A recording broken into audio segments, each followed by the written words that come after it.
Before you go, there are reports that you were involved in a heated confrontation with airport police and TSA agents at the Charleston International Airport Thursday. You posted this on X.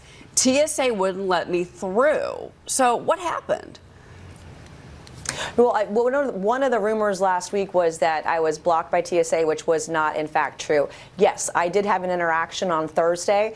I want to be very clear here. We saw last year 2 assassination attempts on President Trump. Just a few weeks ago, we all witnessed as Charlie Kirk was assassinated right before our eyes in public. We've seen that Steve Scalise years ago was shot, 4 or 5 times? And in the political environment we have today, there's no room for error when it comes to security. I have at this particular airport and no other. This is the only airport where I have any issues, but my children have had issues here, my employees, but we have had over 24 security breaches at this particular airport just 11 months into this year today. I've been in 4 airports in the last 5 days without incident. So yes, I did confront those who did not show up to do the job. My safety was put at risk. I have had incidences at airports. I had an incident in Chicago earlier this year where a man followed me through the airport, and the Chicago airport security was very swift to ensure that I was safe and get that individual out of there.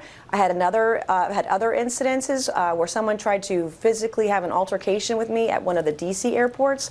I'm grateful to the Capitol Police for stepping in, but this is a serious issue, and mediocrity when it comes to airport security and security breaches will not be tolerated when I'm governor and not when I'm in Congress for nobody.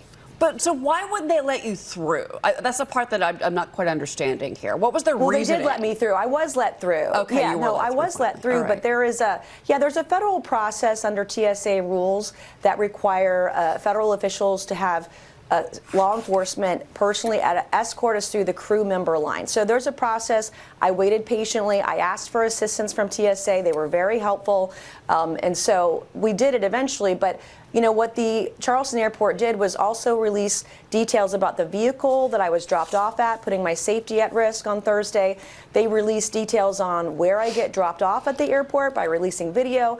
It's all scary for an individual. I have more than 1,300 death threats a year. And so I take my security very, very seriously. I don't want to be the next person that gets shot and killed. And and to be clear, other elected officials have used that crew member line and all the time. So this is why. So maybe you're feeling you were maybe targeted by these agents and it was unfair. Oh, I absolutely have been targeted at this airport. But thank you for asking. I appreciate it. Okay.